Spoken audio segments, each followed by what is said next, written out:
મારું નામ છે વિજયકુમાર ચિમનભાઈ પટેલ. હું કેસરપુર ગામનો રહેવાસી છું. જેમ કે બટાકાની ખેતી કરીએ છીએ અમે, પણ આ વર્ષે બેસતા વર્ષના આજુબાજુ અમારે વાવેતર ચાલુ થઈ જાય છે ને એના પછી અત્યારે હવે બટાકા કાઢવાનું ચાલુ કરી દીધું છે.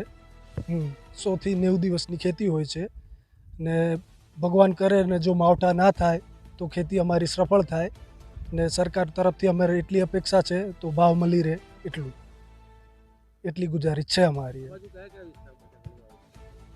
અમારે રખિયાલ છે, મોહનપુર છે, મદાપુર છે, કેસરપુરા કંપા, મેઢાસણ, એમ પછી આગળ જાઓ એમ વધતું જાય વાવેતર.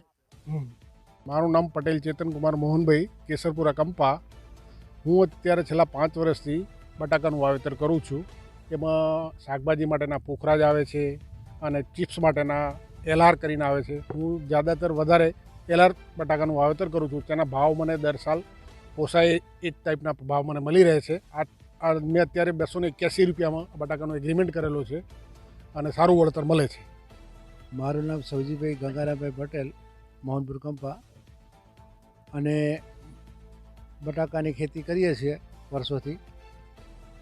પણ બટાકાની ખેતીમાં આ સાલ જે હવામાન અને ઉતારાની દૃષ્ટિએ આ સાલ સારું છે અને ભાવ પણ આટલા દિવસે ભાવ નહોતા મળતા, પણ આ સાલ અમને એમ લાગે છે કે ભાવ મળશે. તો કમસે કમ 300 ઉપર ભાવ મળે તો ખેડૂતને અત્યારે આ મજૂર આવ્યા છે, તમે જોશો મજૂર બધા એક મજૂર 500 રૂપિયાથી ઊંચા કોઈ લેતા નથી. એટલે મજૂરીનો વર્ક અને ખાતર બિયારણનો અત્યારે એટલો બધો ટાઈટ ભાવ છે દવાનો ને, જો આટલા 300 ઉપર ન મળે તો ખેડૂતને પોસાય તેમ નથી. એટલે આ બટાકામાં ક્યારે શું થાય એ હાથમાં આવે પછી નક્કી થાય કે આ આટલું બટાકું આપણું થયું. અને ભાવનું તો કાંઈ નક્કી રહેતું નથી.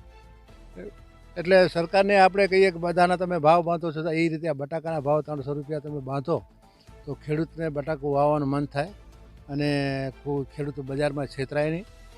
આ રીતનું છે આયોજન. અને આ કેસરપુર કંપાના છે, આ ચેતનભાઈનું ખેતર છે, આ સરસ બટાકા છે. પણ આપણે પ્રાર્થના કરીએ કે એને ભાવ પોષણ સૌ ભાવ મળી રહે, 300 ઉપર ભાવ મળે તો એને પોસાય અને આવતી સાલ બટાકા વાવવાની ઈચ્છા થાય. 300થી ઓછા મળશે તો ઈચ્છા ઓછી થાય. ધન્યવાદ.